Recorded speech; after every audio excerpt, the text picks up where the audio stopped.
하나님께서 예배 가운데 여러분들의 삶 가운데 온전하게 주가 되시고 우리가 믿음과 제자의 길을 걸어갈 수 있도록 오늘의 예배 만나 주시옵소서. 나의 영혼과 나의 믿음을 하나님의 임재로 가득 채워 주시옵소서. 다 같이 주의 임재를 구하는 기도하며 예배의 자리로 나아가겠습니다. 나의 주님이 하나님이시면서 내가 주의 손에 것을 나의 운명, 나의 온 세상을 비추시네 또 죽음에서 부활하신 우리 구주 영광의 왕. 중보기도 시간입니다. 기도의 제목 참고하여 기도하실 때 특별히 홍수로 피해를 입은 많은 국민들을 위해서, 농촌의 어려움을 위해서, 우리 소상공인들의 어려움을 위해서 마음을 집중하여 다 같이 우리 기도하시겠습니다. 한 주간 동안도 우리의 죄를 용서하여 주시고 죄성이 있음에도 불구하고 그리스도의 보배로운 피로 우리를 가려 하나님의 의인된 존재로 불러주시니 감사를 드립니다. 하나님 아버지, 우크라이나 전쟁이 사실 처음 발생했었을 때 이렇게 길어질 줄은 몰랐습니다. 그 전쟁의 여파가 온 지구촌을 뒤덮어서 많은 후진국에서는 식량난을 겪고 있고 에너지난을 겪고 있어서 고통은 이제 전 지구적이 되었습니다. 역사의 주관자 만물의 창조주 하나님이여 그 땅 가운데 개입하여 주셔서 모든 것을 평화로 복음으로 회복시켜 주시옵소서. 우리나라의 상황을 살펴보면은 이렇게 우리나라 사람들이 이념으로 물고 뜯고 나누어진 시대가 있었나 싶을 만큼 한 나라 한 국민임에도 불구하고 우리는 이념의 갈등, 세대의 갈등을 겪고 있습니다. 그러나 이것은 하나가 될 수 없기에 그리스도의 보배로운 피 구속함의 복음으로 말미암아 갈라진 세대의 갈등, 이념 갈등이 하나로 되어져서 이 나라가 하나님의 제사장 나라의 사명을 감당할 수 있도록 이 나라를 복음으로 통일시켜 주시옵소서. 홍수가 심합니다. 정말 유례 없는 기록적인 폭우로 말미암아 특별히 가난한 사람들이, 반지하에 살았던 많은 사람들이 농촌의 피해가 극심합니다. 이 홍수의 복구가, 홍수 피해 복구가 원활하게 이루어지게 하시고 많은 후원과 자선을 통하여서 그들의 정상적인 삶을 되찾을 수 있도록 긍휼의 하나님께서 긍휼의 마음을 많은 사람들에게 허락하여 주셔서 그의 마음을 대신하여 약자를 돌보는 나라 되게 하여 주시옵소서. 농촌의 어려움을 봅니다. 한 해 농사를 망치듯이 한 많은 농촌의 그 눈물을 봅니다. 그들의 마음을 위로하여 주시고 하나님, 코로나도 힘든데 이제 이 홍수로 말미암아서 더 어려워지는 소상공인들의 어려움을 보게 됩니다. 재정적인 어려움을 하나님께서 긍휼하게 여겨주셔서 코로나가 재확산되어 갈 때 하나님께서 통치하여 주셔서 회복되어 줄 수 있기를 원합니다. 나는 교회에 선한 영향력이 있어서 하나님께서 기뻐하시는 교회와 성도와 우리 믿음의 본이 되는 그런 삶을 통하여서 주께 영광을 돌릴 수 있는 나는 교회 지체가 되게 하여 주시옵소서. 감사드리며 예수님의 이름으로 기도드립니다. 아멘. 내가 믿는 분 예수, 내가 속한 분 예수, 삶의 이유 되시네, 내 노래 되시네.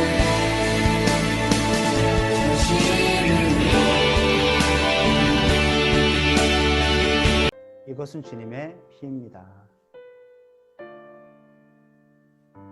이것은 주님의 몸이며 이것은 주님의 피입니다. 아멘. 이것은 주님의 몸이며 이것은 주님의 피입니다. 기도하겠습니다. 하나님, 너무 감사합니다. 나에게 또다시 주의 피를, 주의 살을, 십자가 구원의 은혜를 내게 허락하여 주셨음을 감사하고 한 번 더 내가 그것을 기억하여 주님께서 날 위해 대신 죽으셨고 내가 주의 은혜 입은 자라는 것을 알게 하시고 깨닫게 하시니 감사합니다. 이제 내 마음속에 세워두었던 세상의 모든 우상들을 내려놓고 주님 한 분만을 위하여 주께 나의 삶을 헌신하는 온전한 제자의 삶을 살아갈 수 있도록 보혈이 능력이 되고 십자가가 능력이 되어서 나의 삶을 붙잡아 주셔서 내가 주께 영광이 되는 인생이 되어줄 수 있도록 도와주시옵소서. 성찬을 허락하신 감사하신 예수님의 이름으로 기도드립니다. 아멘. 하나님의 말씀은 마가복음 10장 17절에서 27절까지의 말씀을 우리 교독하겠습니다. 한 절 한 절 다 같이 교독하겠습니다. 예수께서 길에 나가실새 한 사람이 달려와서 끌어앉아 묻자오되 선한 선생님이여 내가 무엇을 하여야 영생을 얻으리이까? 예수께서 이르시되 내가 어찌하여 나를 선하다 일컫느냐? 하나님 한 분 외에는 선한 이가 없느니라. 내가 계명을 안 하니 살인하지 말라, 간음하지 말라, 도둑질하지 말라, 거짓 증언하지 말라, 속여 빼앗지 말라, 내 부모를 공경하라 하였느니라. 그가 여짜오되 이것은 내가 어려서부터 다 지켰나이다. 예수께서 그를 보시고 사랑하사 이르시되 내게 아직도 한 가지 부족한 것이 있으니 가서 내게 있는 것을 다 팔아 가난한 자들에게 주라. 그리하면 하늘에서 보화가 내게 있으리라. 그리고 와서 나를 따르라 하시니 그 사람은 재물이 많은 고로 이 말씀으로 인하여 슬픈 기색을 띠고 근심하며 가니. 예수께서 둘러보시고 제자들에게 이르시되 재물이 있는 자는 하나님의 나라에 들어가기가 심히 어렵도다 하시니 제자들이 그 말씀에 놀라는지라.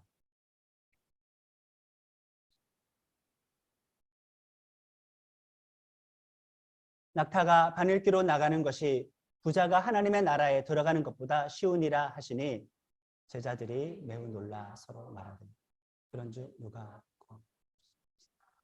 함께합니다. 예수께서 그들을 보시며 이르시되 사람으로는 할 수 없으되 하나님으로는 그렇지 아니하니 하나님으로서는 다 하실 수 있느니라. 아멘.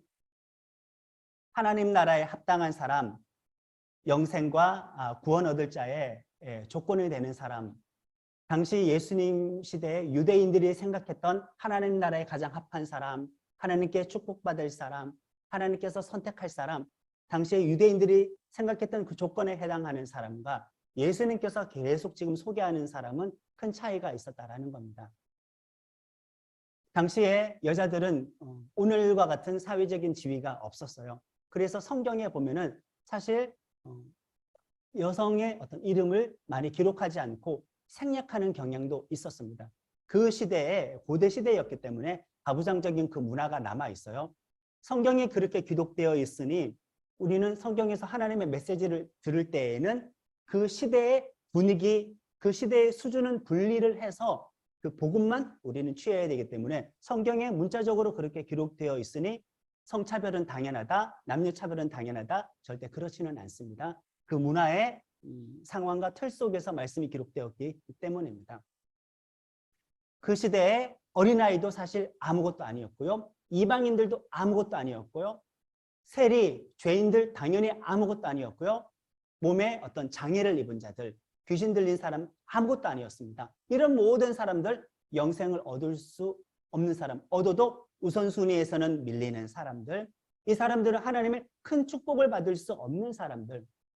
그런데 예수님이 만난 사람들 보세요. 예수님께서 선대하신 사람들을 보세요. 혈루병 여인에서부터 세리와 죄인들에서부터 귀신 들린 사람부터 장애를 입은 사람부터 이방인까지 당시에 유대인들이 생각하기에 하나님 나라에 적합했던 사람과 예수님이 많은 사랑을 쏟았고 애정을 쏟았던 사람과는 확연히 달랐다라는 겁니다. 제자들은 그런데 여전히 정신을 차리지 못하고 유대인들의 관습을 가지고 있었죠. 말씀해 보시면은 예수님이 두 번째 순환과 부활 예고 후 제자들의 서열 다툼이 있지 않았습니까? 그때 예수님께서 어떤 말씀을 하셨냐면은 제자들이 자리 싸움을 하니까 높아지려고 하니까 그때 예수님이 하셨던 말씀이 9장 36절과 37절의 말씀에 어린아이를 등장시켰어요. 당시의 어린아이는 사회적인 신분상, 종교적인 신분상 저기 저 아래 바닥에 있었어요. 그러니까 예수님의 제자들 입장에서는 하나님의 나라에서 한 자리 얻을 대상으로 어린아이는 해당되지 않았어요. 그게 그때 인식이었는데 그 인식을 예수님께서 혁명적으로 뒤바꿔 버리셨습니다. 유대인들, 유대인 남성, 종교 지도자들, 부자들, 기득권자들 그들에게 구원에 있어서 영생에 있어서 아무런 특권은 없다 이거예요. 믿음만 보시는 거죠. 그 자리 싸움하는 제자들에게 예수님께서는 어린아이 데려다가 누구든지 내 이름으로 이런 어린아이 하나를 영접하면 곧 나를 영접한다. 어린아이를 영접하는 게 구원자를 영접하는 거랑 연결짓지 못하는 시대에 이 말씀은 파격적인데 오늘은 노약자와 여성과 어린이를 보호하는 게 당연한 시대이지만은 2000년 전이었다라는 것을 감안하면은 정말 예수님의 이 말씀은 가히 혁명적이었습니다. 그러면 제자들이 알아들었느냐? 잠깐 지나가고 10장으로 한번 와보세요. 잠깐 지나가고 10장으로 와보면은 사람들이 자기 애를 데리고 와요. 예수님 우리 애 좀 안수해 주세요. 축복기도 해주세요. 좀 만져주세요. 안아주세요라고 어린이를 예수님께 데려오는데 제자들이 어떻게 했어요? 방금 10장 13절에 꾸짖었어요. 좀 전에 9장에서 어린아이를 영접하는 게 나를 영접하는 거라고 말을 했는데 바로 10장에 어린아이를 데려오니까 제자들이 제지를 해요. 그때 어린아이가 우리의 선생님 예루살렘으로 가면 왕이 될 사람을 어린아이와 접촉한다? 어린아이가 우리 왕을 아련한다? 있을 수가 없었던 생각이었습니다. 그래가지고 제자들은 제지를 했어요. 예수님께서 그걸 보시고 반응이 좀 격렬하셨습니다. 어떻게 반응하셨어요? 보시고 노하시며 이르시되 어린아이들이 내게 오는 것을 금하지 말라. 하나님의 나라는 이런 자의 것이니라 라고 말씀을 하셨습니다. 그러니까 구원받을 자, 영생을 얻을 자, 유대인들의 전통적인 생각과 예수님의 생각은 달랐는데 그리고 우리가 오늘 본문을 읽었는데 예시를 들었어요. 누구를 등장시켰어요? 오늘 우리가 읽었던 본문에 부자 청년이 등장했어요. 그들에게는 정통 유대인의 종교적인 율법을 다 지켰고 게다가 부자이면은 부자라는 자체가 신앙생활 잘한 결과로 여겼어요. 이것은 하나님의 축복으로 여겼어요. 그러니까 제자들의 관점의 입장에서는 어린아이가 오는 것은 차단해야 되고 부자 청년이 우리들의 무리에 합류하겠다고 했었을 때 안 그래도 가난한 자들이 지금 공생애 3년 예수님 따라다니는데 부자 청년이 지금 합류하겠다고 하면 우리를 후원하겠다고 하면 어떻게 했겠습니까? 제자들은 어린아이는 막았으나 부자 청년이 오는 것은 받아야죠. 환대를 해야 되는 겁니다. 야, 이런 교인 하나 우리 교회에 들어오면 이런 성도 하나가 우리의 멤버가 되면 얼마나 좋을까? 그런데 어린아이가 오는 것은 금하지 말라고 해놓고 바로 그 다음 달락에 부자 청년은 예수님께 영생을 얻기 위해 왔었는데 어떻게 됐어요? 이 부자 청년은 영생의 길을 포기하고 돌아갔어요. 분명히 예수님께서 마가는 이 두 사건을, 이 두 대상을 대조시키는 겁니다. 어라?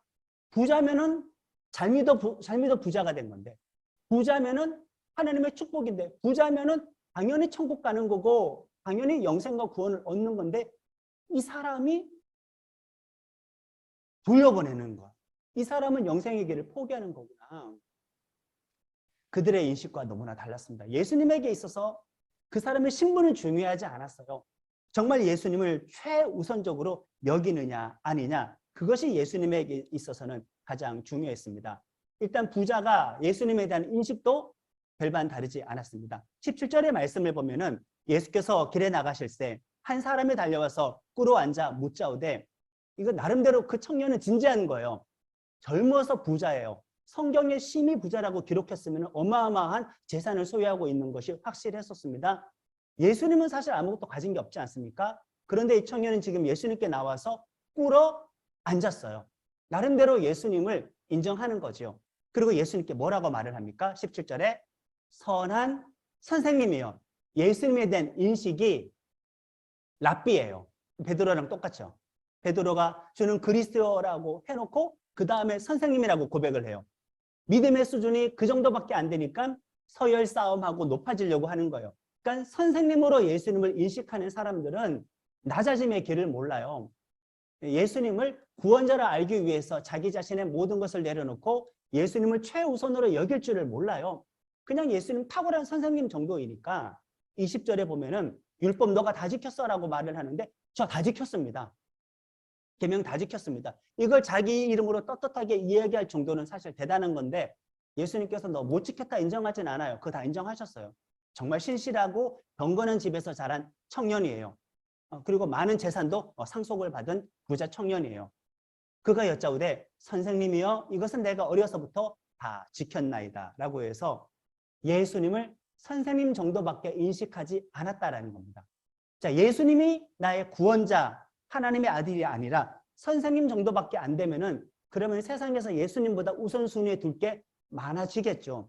돈 같은 거, 명예라든 거, 이건 포기 못해요. 근데 예수님이 호칭이 선생님이 아니라 하나님의 아들이시여, 나의 죄를 구원하시는 구원자시여, 메시아시여, 영생의 주님이시여라고 예수님에 대한 호칭이 구원자인 것을 알았으면은 그러면 이게 최우선순위가 될 거고 재물이든지 명예든지 다 포기할 수가 있었을 텐데 이 청년은 애초에 예수님께 왔었을 때 예수님이 최우선순위가 될 수 없는 그 정도의 청년이었습니다.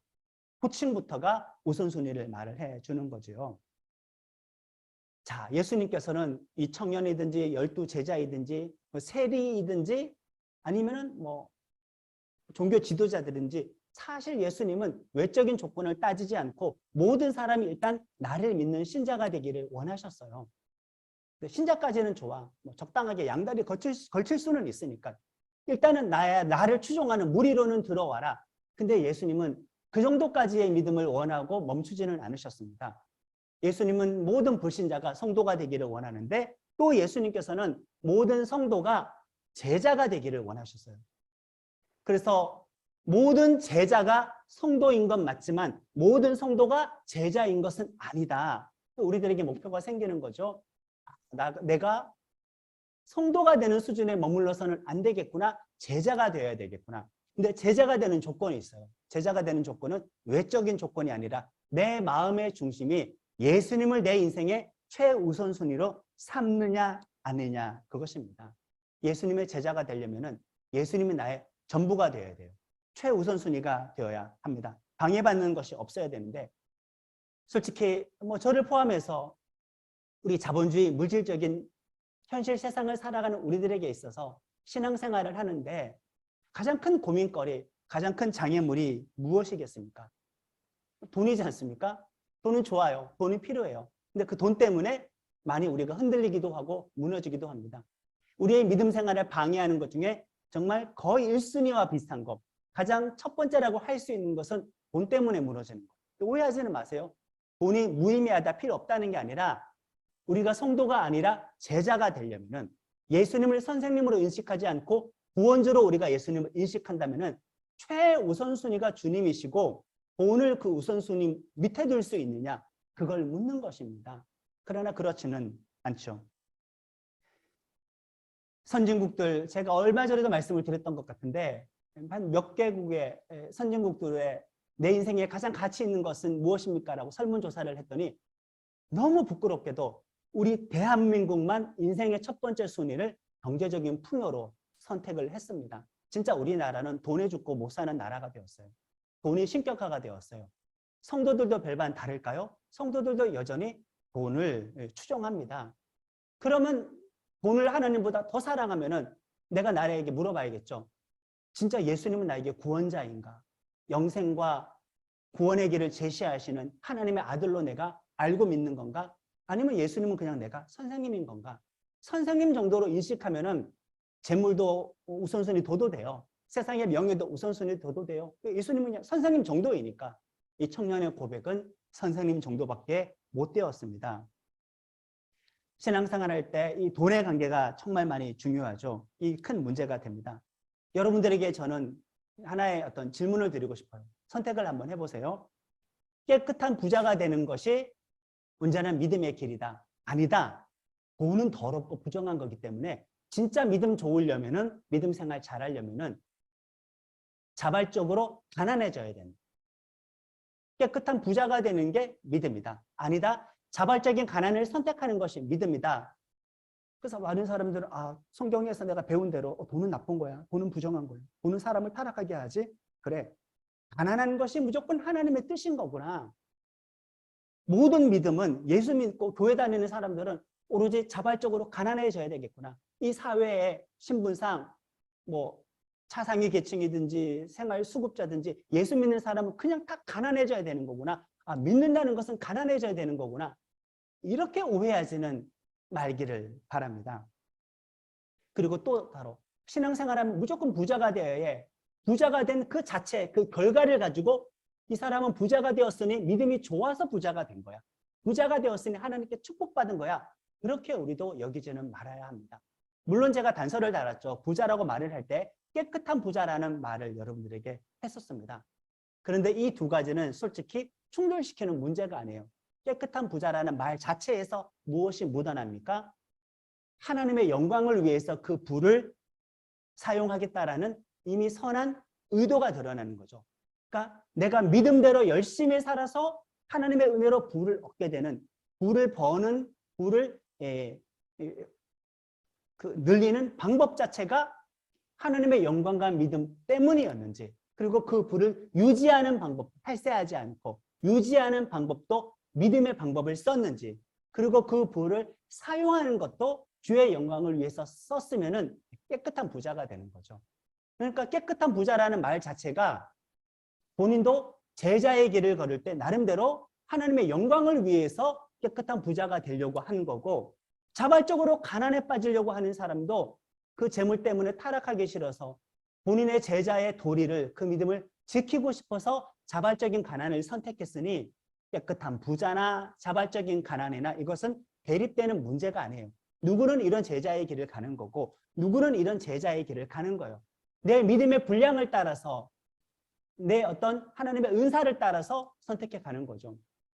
근데 재물을 많이 벌어서 타락할 사람이라고 한다면은, 그럴 사람이라고 한다면은 자발적 가난을 선택하든지 그 돈을 정말 하나님을 위해서, 구제받아야 할 가난한 약자들을 위해서 많이 사용을 해서 어느 정도 나의 재정을 자발적인 가난의 수준으로 유지하든지, 본인의 돈 때문에 타락할 것 같으면은 그렇게 해야 되는 거고, 그러지 않을 사람들은 그 재물을 멋지게 벌어서 잘 쓰면 됩니다. 그러니까 돈, 부자 무조건 나쁜 거야. 부자 청년 천국에 못 간다고 했잖아요. 부자이기 때문에 못 가는 게 아니라, 굳이 따지자면은 우선순위가 뒤틀어졌기 때문에, 예수님에 대한 인식이 선생님 수준밖에 안 되었기 때문에 그런 거지, 예수님을 구원자로 인식하고 예수님을 최우선순위에 두었었으면은, 그러면은 그 부자도 천국에 갈 수가 있어요. 이 한 구절만 놓고 우리는 부자가 천국에 못 간다고? 너무 비현실적인 설교다, 이거. 비현실적인 말이다. 돈 없으면 못 사는데. 부자 되고 싶죠? 수정자매님. 부자 되고 싶죠? 물론 저 부자 되고 싶어요. 당근 물론. 집 모든 대출 다 갚고 차도 좀 더 큰 차로 바꾸고 싶고 부자 되고 싶죠. 외식도 자주 가고 싶고 여행도 자주 가고 싶어요. 부자가 나쁜 것은 아닙니다. 근데 어떤 부자가 되느냐가 중요하죠. 그러면 가난한 것도 나쁜 거냐? 가난한 것은 믿음이 없어서 가난한 거냐? 그것도 아니다. 제가 이 말을 드리는 겁니다. 제자의 길이라는 목적이 같기 때문에 이 둘을 충돌시키지는 말아야 한다. 자, 예수님 3년 동안 공생애 할 때, 지금 부자가 천국에 못 간다고 했는데 3년 동안 공생애 한다면은 12사도들 직업을 버리고 왔단 말이에요. 이 사람들이 3년 동안 먹고 살아야 됐어요. 누가 도와줬게요? 누가 돈 많은 사람들, 재정적인 후원자가 있었겠죠. 주로 여인들이 많았습니다. 기록을 하진 않았어요, 이름을. 누가복음에는 그 이름들을 좀 기록을 해 놓았지만은 돈을 후원 받았단 말이에요. 사도 바울이 전도를 할 때에도 헬라의 귀부인들이 도와줬어요. 헬라의 귀부인들. 그리스 그 헬라 지역의 부유층 여인들이 대종을 해가지고 도와줬단 말이에요. 그러니까 부자 자체가 천국에 못 간다는 말은 아니잖아요. 헬라의 귀부인도 바울의 선교사에게 도움이 되었던 것을 보게 된다면은, 그러니까 우리는 내 믿음을 따라서 선택을 하는 겁니다. 돈 자체는 세상 삶에서 필수 불가결하다. 그러나 분명히 알아야 될 것은 이 돈은 사람을 죄짓게 하는 힘이 있다는 것은 그 명백한 사실입니다. 돈 자체가 나쁘지는 않지만 돈에 대한 태도와 돈에 대한 나의 마음이 죄짓기가 너무 쉬워진다는 거예요. 그냥 하나님을 구원자, 열방의 왕이시여가 아니라 선생님 수준으로 떨어뜨리고 돈을 그 위에 놓기가 너무 쉬워져요.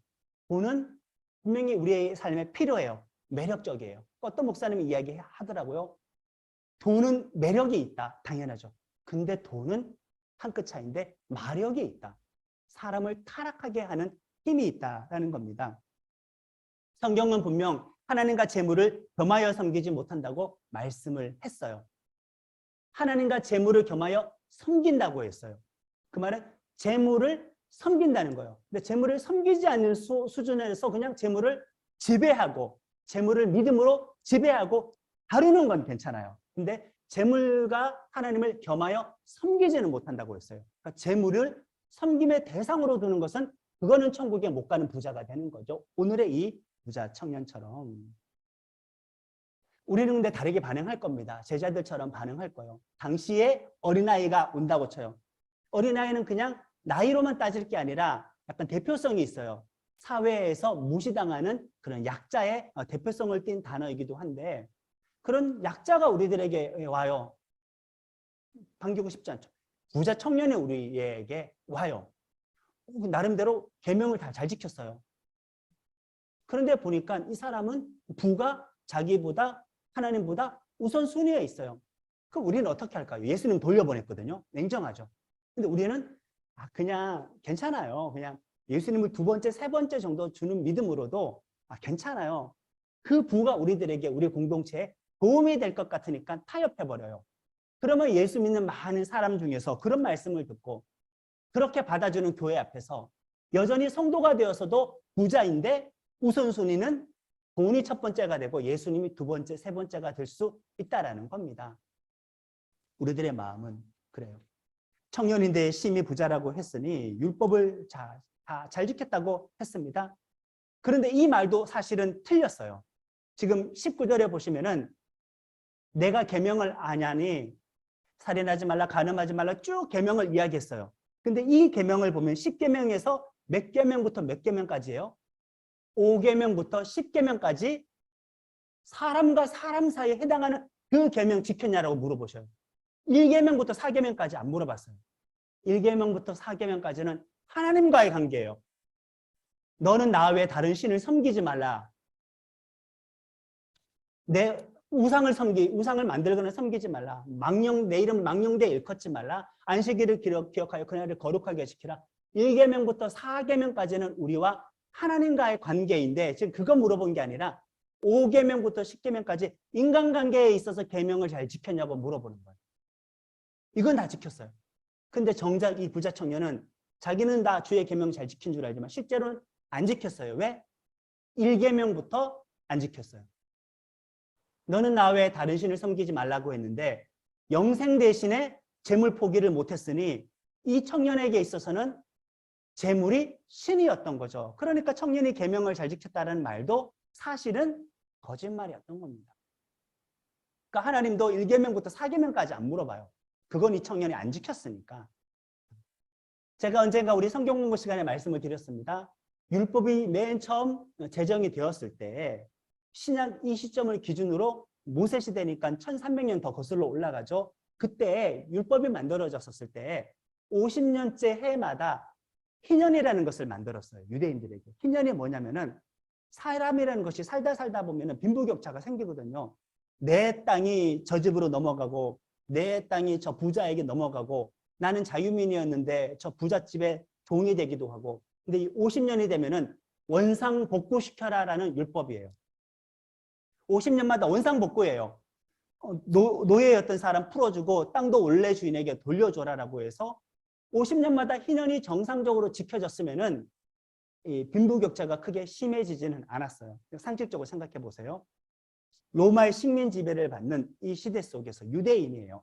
즉 디아스포라 로마 제국을 뭐 이렇게 무역하면서 다니는 유대인은 아니에요. 지금 갈릴리 그 근처에서 어쨌든 예수님을 만났으니까 그럼 그 지역에 살았던 유대인이에요. 무역업에 종사하는 유대인 청년은 아니에요. 희년의 법칙이 제대로 지켜졌으면은 50년마다 재산을 원상복구 시켰으면은 이렇게 젊은 나이인데 엄청난 부자가 될 수 있었겠느냐 이 말이죠. 그러니 이 청년은 1계명도 어겼던 거고 사실은 율법도 지켰던 것이 아니었다라는 말이에요.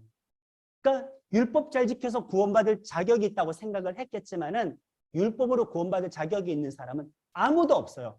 부자가 그 사람의 종교성을 대변하지는 못합니다. 그 사람의 부의 결과로 이 사람을 제대로 믿어서 하나님께서 축복해 주셨다고 단정하지는 못합니다.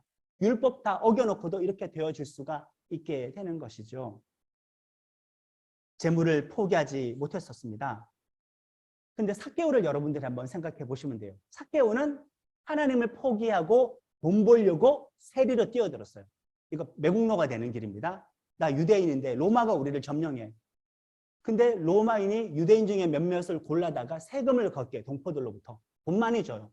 근데 세리가 되는 순간 유대인 공동체에서 그 사회에서는 완전 그냥 이방인처럼 떨어져요. 하나님의 백성 아닌 것이 돼요. 근데 그거 선택했다는 것은 돈이 믿음보다 우선순위여서 선택을 했는데 삭개오는 예수님을 만나서 영접한 순간 그 구원의 감격이 너무나 커서 주님, 제가 제 재산의 절반을 일단 가난한 사람들에게 나누어 주겠습니다. 재산의 10이라고 쳐요. 세리 중에 세리장이었으니 삭개오는 부자였어요. 그런데 내 예수님 만나고 구원받은 다음에 내가 내 재산의 절반을 가난한 사람들에게 내어주고 내가 세리 생활하면서 혹시라도 불법적으로 징수한 것이 있으면 4배를 갚아서 보상하겠습니다. 그럼 이 오도 사라져요. 자발적인 가난을 선택한 겁니다. 우선순위가 어떻게 됐어요? 돈이 우선순위였던 사람이 구원 앞에서 예수님 앞에서는 그냥 이 전부를 포기해도 좋을 만큼 예수님이 전부가 되었어요. 그러니까 부자 청년과 삭개오는 완전하게 반대의 선택을 하게 된 것이죠. 돈은 필요합니다. 뭐 자발적 가난만이 신앙의 길? 그건 아니에요. 깨끗한 부자도 신앙의 길이에요. 부자가 무조건 천국에 못 간다? 그 부를 최우선순위로 놓아서 그렇게 되는 겁니다. 본문에 보면 낙타가 바늘기로 들어가는 것보다 어렵다고 했는데 이거 사실 불가능이에요.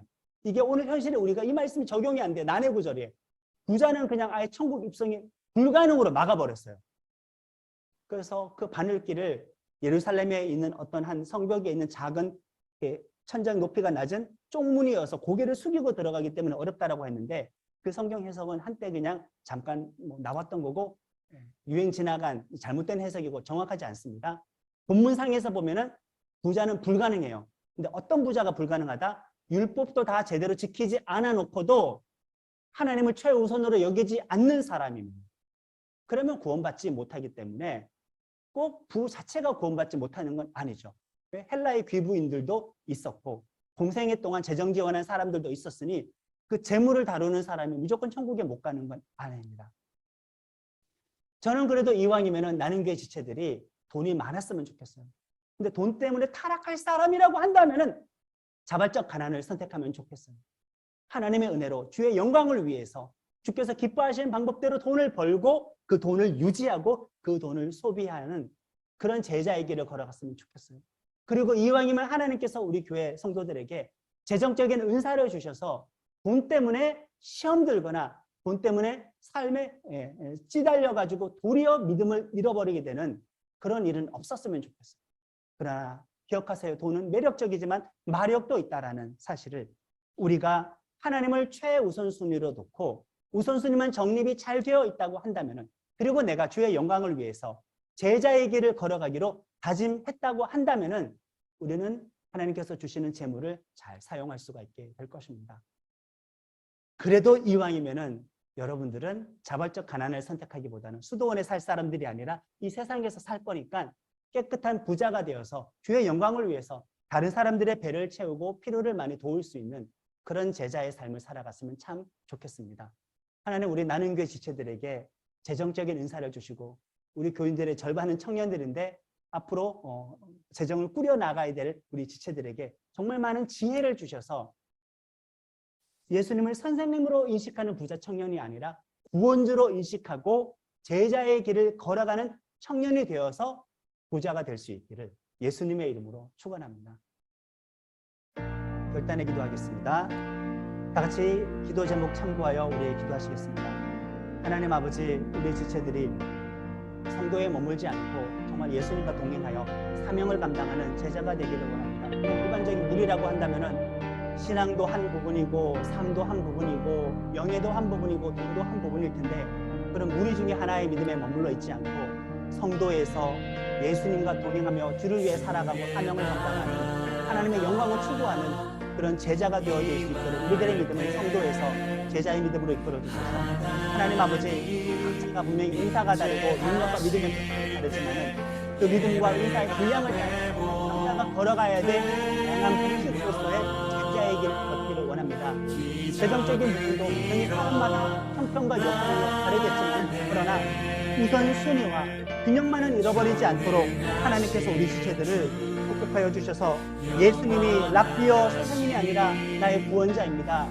본인은 여전히 율법을 다 지킬 수 없어서 예수님의 죄 용서하심이 아니면 구원받을 수 없다는 사실을 인정하고 정말 예수님이 나의 삶의 최우선순위를 놓고 구원과 영생을 위해서 우선순위를 뒤틀어버리는 어리석은 자가 되지 않게 붙잡아 주셨기를 원합니다. 우리 교인들이, 우리 지체들이 하나님의 영광을 위해서 재물을 다르게 하시고 그 재물을 다루는 믿음을 주시고 재물의 유혹에는 빠지지 않도록 강하고 견고한 믿음을 우리들 가지고 나가시기를 바랍니다. 주님, 이 재물이 그런 부정적인 측면이 있어 우리의 재물이 되었지만은 그러나 사용하는 방식에 있어서는 우리 재물로 친구를 사귀어서 하나님의 영광을 위하여 주변의 사람들을 도울 수 있는 그런 믿음의 삶을 살 수 있기를 원합니다. 우리의 재물에 넘어질 위기에서 우리는 뜻대로 필요하다고 한다면은 그럴 바에는 자발적인 가난도 선택할 줄 아는 강단도 하게 하여 주시옵소서. 섬김과 대접하는 믿음을 통하여 아버지 하나님 재정적인 은사를 받게 하시고 성지기의 믿음으로 우리가 기쁨으로 재정도 헌신할 줄 알고 하나님의 공급하심의 원리를 따르는 데 익숙한 믿음의 사람으로 재정의 우상에 넘어지지 않는 사람으로 결단하며 살게 하여 주시옵소서. 모든 말씀 예수님의 이름으로 기도하겠습니다. 하나님의 사랑과 예수님의 은혜와 성령님의 감동, 감화, 교통하심이 깨끗한 부자이든 자발적 가난이든 돈이 아니라 제자의 길을 걷기 위하여 결단하고 다짐하는 나눔교회 지체들에게 지금부터 영원토록 함께하여 주시기를 간절히 축원하옵나이다. 아멘.